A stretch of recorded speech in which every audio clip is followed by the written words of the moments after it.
ಆರನೆಯ ತರಗತಿಯ ಮುದ್ದು ವಿದ್ಯಾರ್ಥಿಗಳಿಗೆ ಎ.ಬಿ.ಜಿ ಸ್ಪೋಕನ್ ಇಂಗ್ಲಿಷ್ ಕ್ಲಾಸಸ್ಗೆ ಆದರದ ಸ್ವಾಗತ. ಪ್ರೀತಿಯ ವಿದ್ಯಾರ್ಥಿಗಳೇ, ಇವತ್ತು ನಾವು ಆರನೆಯ ತರಗತಿಯ chapter 10 globe and maps, globe ಮತ್ತು ನಕಾಶೆಗಳು ಅನ್ನುವಂತಹ ಪಾಠದ ಪ್ರಶ್ನೋತ್ತರಗಳನ್ನು ಈ ವಿಡಿಯೋದಲ್ಲಿ ನಾವು ಚರ್ಚೆ ಮಾಡ್ತಾ ಸಾಗೋಣ.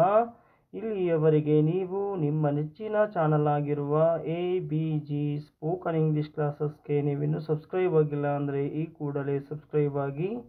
ಈ ವಿಡಿಯೋ ನಿಮಗೆ ಇಷ್ಟ ಆದರೆ ದಯವಿಟ್ಟು ಲೈಕ್ ಮಾಡಿ, ಶೇರ್ ಮಾಡಿ, ಕಮೆಂಟ್ ಮಾಡಿ ಅಂತ ಕೇಳಿಕೊಳ್ಳುತ್ತಾ ಮೊದಲ ಪ್ರಶ್ನೆಯನ್ನು ನೋಡೋಣ. ಮೊದಲ ಪ್ರಶ್ನೆ ಈ ರೀತಿಯಾಗಿದೆ: fill in the blanks with suitable words.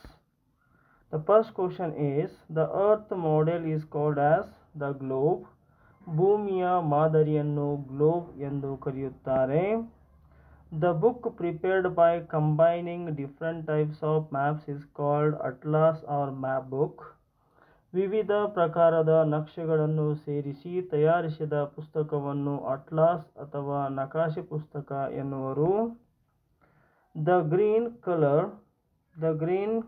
color is shown to identify the fields on the maps. ನಕಾಶೆಗಳಲ್ಲಿ ಮೈದಾನಗಳನ್ನು ಗುರುತಿಸಲು ಹಸಿರು ಬಣ್ಣವನ್ನು ತೋರಿಸಲಾಗಿದೆ. Question number 4. The imaginary lines drawn on the earth are latitudes and longitudes. ಭೂಮಿಯ ಮೇಲೆ ಎಳೆದಿರುವ ಕಾಲ್ಪನಿಕ ರೇಖೆಗಳು ಅಕ್ಷಾಂಶ ಮತ್ತು ರೇಖಾಂಶಗಳು. ಇನ್ನು ಪ್ರಶ್ನೆ ಉತ್ತರಗಳನ್ನು ನೋಡೋಣ. ಮೊದಲ ಪ್ರಶ್ನೆ: mention any two uses of globes. ಗ್ಲೋಬ್ನ ಎರಡು ಉಪಯೋಗಗಳನ್ನು ತಿಳಿಸಿರಿ. The globe is useful to know the shape of the earth.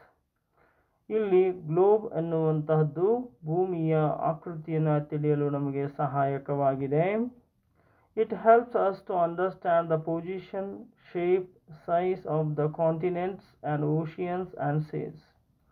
ಭೂಮಿಯ ಮೇಲೆ ಯಾವ ಆಕೃತಿ ಮತ್ತು ಯಾವ ಗಾತ್ರದಲ್ಲಿ ಖಂಡಗಳಿವೆ, ಸಮುದ್ರಗಳಿವೆ, ಸಾಗರಗಳಿವೆ ಎಂಬುದನ್ನು ಈ ಮ್ಯಾಪ್ ನಮಗೆ ತೋರಿಸಿಕೊಡುತ್ತದೆ. What is a map?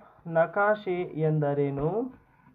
A diagrammatic representation of the whole earth or a part of it, all of flat surface according to scale is called a map.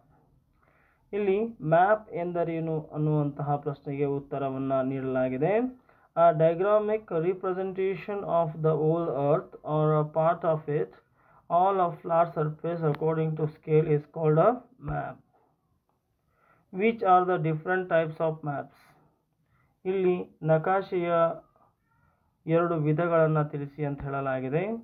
Maps based on the purpose, physical maps and the political maps. And question number 3 is over. And political maps and distribution maps. ಇದು ನಕಾಶೆಯ ವಿವಿಧ ಪ್ರಕಾರಗಳು ಯಾವುವು ಅಂತ ಕೇಳಲಾಗಿದೆ. ಅದಕ್ಕೆ ಉತ್ತರವನ್ನು ಇಲ್ಲಿ ನೀಡಿದ್ದೇನೆ. ಸೊ ನಾಲ್ಕನೆಯ ಪ್ರಶ್ನೆ: ನಕಾಶೆಗಳ ಎರಡು ಉಪಯೋಗಗಳನ್ನು ತಿಳಿಸಿ. Mention any two uses of maps. The first one is uses of the maps. Maps help us to locate places like towns, cities, districts, states, countries, and continents. They show the physical features such as mountains, plateaus, plains, coastal areas, islands, etc. So ಪ್ರಶ್ನೆ number 5: atlas ಅಥವಾ ನಕಾಶೆ ಪುಸ್ತಕ ಎಂದರೇನು? What is an atlas or map book?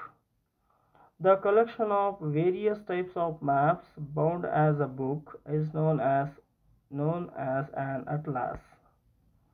Next we go to see what is a scale. ಮಾನಕ ಎಂದರೇನು? Scale is a ratio between the distance on the map and the corresponding distance on the ground. Next we go to see what are the geographical symbols. A symbol is a sign that stands for an object. The symbols used in a map are same all over the world. The symbols give a lot of information. Next question number 8. Which are the major components of map? ನಕ್ಷೆಯ ಪ್ರಮುಖ ಮೂಲಾಂಶಗಳಾದವು. The major components of the maps are to locate places, to find the direction, to find distance. So dear students, ಇಲ್ಲಿಯವರೆಗೆ ನೀವು ನಿಮ್ಮ ನೆಚ್ಚಿನ channel ಆಗಿರುವ ABG spoken English ಕ್ಲಾಸಸ್ಗೆ ನೀವಿನ್ನೂ subscribe ಆಗಿಲ್ಲ ಅಂದರೆ ಈ ಕೂಡಲೇ ಸಬ್ಸ್ಕ್ರೈಬ್ ಆಗಿ. ಈ ವಿಡಿಯೋ ನಿಮಗೆ ಇಷ್ಟ ಆದರೆ ದಯವಿಟ್ಟು ಲೈಕ್ ಮಾಡಿ, ಶೇರ್ ಮಾಡಿ, ಕಮೆಂಟ್ ಮಾಡಿ ಅಂತ ಕೇಳಿಕೊಳ್ಳುತ್ತಾ ಧನ್ಯವಾದಗಳು.